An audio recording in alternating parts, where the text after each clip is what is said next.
My name is John Muchiri, and we're here to support the peace initiative for Kenya. And the only thing we'd like to say is we want a peaceful election, and whoever wins, we want the country to move forward. Whoever the leader that God sees fit, we want to accept that decision. And as Kenyans, we need to come together and move forward. We're very excited. We came on a very cold day, but shows our commitment, and we are ready for the country to take the next step. My name is George Master on Radio Maju, and I wanted to find out how was it coming out here, and what feeling did you give you to be together with all these people out here? Yeah, I think it's been a long time coming. What happened the past time was sad, but as Kenyans we feel that it's time that people come together and realize that Kenya is bigger than all of us. And it was hard to come here. It's you can imagine, a lot of people got lost, but we're all glad that we're able to make it, and we're very excited. We feel that Kenya is on the brink of something big, and we should be ready to come together as Kenyans and take Kenya to the next level.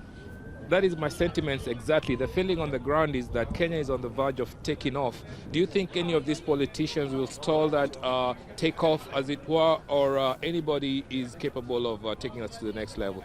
I think the new constitution really helps, and the rule of law, as long as we respect the rule of law, I think whoever is there, I think we should be willing as Kenyans to accept.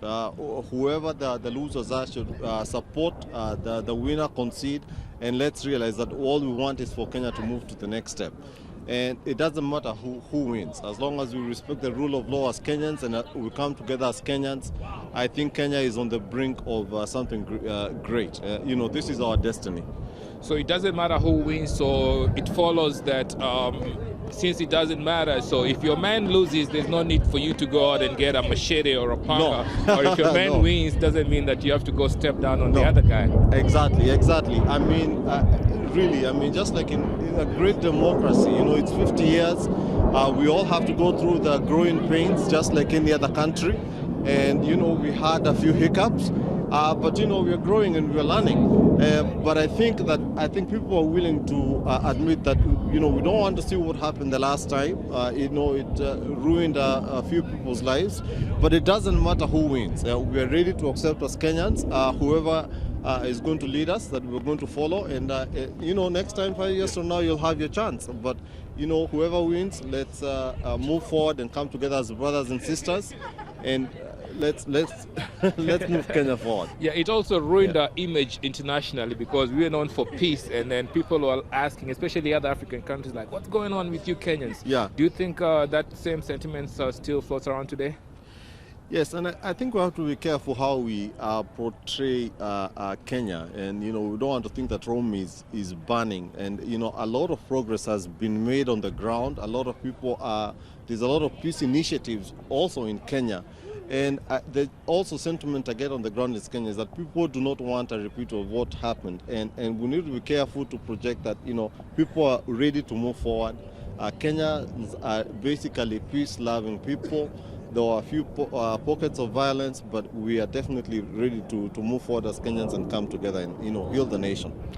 All right, I hope the prayers today for peace are going to translate into real peace for tomorrow, and we wish the best for our motherland. Absolutely. What do you have to say about the other people in the diaspora and in the DMV area that were not here today, and what role can they play? Definitely, we continue to preach peace. We also need to come together more in the diaspora. I think we need to look for more opportunities to communicate. The role that we play is very important. We wish we could cast our vote, but we're definitely want to wish the best for Kenya. We, hopefully for some of us might end up going there, who knows. But definitely as Kenyans, we're ready to come together, and as the diaspora, we also need to come together and join hands and show Kenyans that we've moved past this point and we are ready for peace. So we're definitely voting in the next elections. Yeah, absolutely. We definitely now we need to we need to lobby for that. We also want to have a voice and to participate. But all in all, for our brothers and sisters and our families that are back there, we love Kenya. and we pray for peace tomorrow. We are confident that it shall be peaceful. We are confident that we shall have a new leader. And you know what? Life will go on. Life will You know, go life on. will go Life on, will and that's what you definitely need to go on. remember. Life will go on, and you know, you'll have your short 5 years from now if you don't get a chance. But you know, Kenya is bigger than all of us. And also, they need to take a lesson from the just concluded U.S. elections. There was no bickering, there was no violence, and there was nothing of that sort. So we should also take a leaf from that. Being like we're here at the Lincoln Memorial, this is the Kenyan prayer vigil for the 2013 elections, and we're praying for peace. I'm here with Mr. John Muchiri. John Muchiri, do you have anybody in particular back home that you'd like to say hi to, and do you have a message for them directly telling them what you need them to do? Well, of course, I'd like to say hi to my immediate family, my mom, my dad, my immediate brothers and sisters, and my in-laws. Where are they located?